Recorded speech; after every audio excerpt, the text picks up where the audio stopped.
కోట్ల మంది గుండెల్లో ధైర్యమనే జెండా నాటి అండగానే ఉన్నాను అని చెప్పేవాడే సైనికుడు. బయటికి రావాలంటేనే మనం భయపడిపోతున్నాం. 8-9 అయితే దుప్పటి కప్పుకొని పడుకొని ఉదయాన్నే లేచి అమ్మ పెట్టినటువంటి టీ తాగుతూ ముచ్చట్లు చెప్పుకుంటూ ఎండొచ్చిన తర్వాత బయటకు వచ్చే పరిస్థితులు ఉన్నాయి. మనం ఈ మాత్రం చలికే భయపడిపోతున్నాం.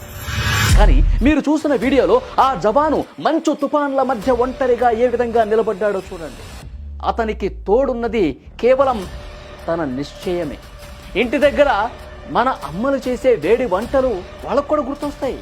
వాళ్ళ అమ్మగారు, వాళ్ళ ఫ్యామిలీ మెంబర్సు, వాళ్ళ అక్క, చెల్లె, తమ్ముడు, అన్న అందరూ గుర్తుకొస్తారు. వాళ్ళ మాటలు గుర్తుకొస్తాయి. భార్య, పిల్లల నవ్వులు గుర్తుకొస్తాయి. ఇక్కడ నేను నిలబడితేనే నా దేశం సురక్షితం అన్న ఒకే ఒక్క ఆలోచన అతని రక్తంలో వేడిని పుట్టిస్తుంది. మంచు కొండల మీద రక్తం గడ్డకట్టే చలిలో నిలబడి తన యవ్వనాన్ని, సుఖాన్ని దేశం కోసం ధారబోస్తున్న ఆ మహాయోధులకి నిజంగా మనం తల వంచి నమస్కారం చేయాలి. Hats off. ఇప్పుడు మన ఊర్లో వణికిస్తున్న చలికే మనం వణికిపోతున్నాం. సూర్యుడు వచ్చి ఆకాశం వెచ్చబడే వరకు దుప్పటి విడిచి బయటకు రావడానికి మనం సాహసం చేయలేం. కాస్త చలి పెరిగితే ఇప్పుడు వద్దులే, ఒక గంట ఆగుదా, బాబోయ్ ఇప్పుడు అస్సలు నేను వెళ్ళను, కావాలంటే ఇంకెవరినైనా పంపిద్దాం, ఏదైనా పనుంటే, ఇలా ఆలోచిస్తాం. వేడి నీళ్ల కోసం వెతుకుతాం. వేడి నీళ్లుంటేనే మనం స్నానం చేస్తాం.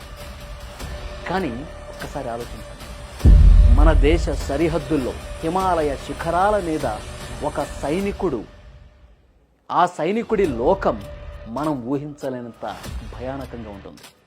అక్కడ ఉష్ణోగ్రత -40 డిగ్రీలు. మనకిక్కడ -10, -8 వస్తేనే గజ గజ గజ వణికిపోతాం. స్వెటర్లు వేసుకుంటాం, దుప్పట్లు కప్పుకుంటాం, బయటికి రావటానికి జంకుతాం. అక్కడ -40 డిగ్రీలు. అది కేవలం చలి కాదు, మనిషి శరీరంలోని రక్తాన్ని సైతం గడ్డ కట్టించే మంచు. గాలిలో ఆక్సిజన్ తక్కువగా ఉండే ఆ ఎత్తులో ప్రతి శ్వాస, వాళ్ళు పీల్చుకునేటువంటి ప్రతి శ్వాస కూడా అండి ఒక యుద్ధంలాగా అనిపిస్తుంది. ఊపిరి పీల్చుకుంటే లోపల ఊపిరితిత్తులు కూడా గడ్డ కట్టుకుపోతాయేమో అన్నంత చల్లని ప్రదేశం.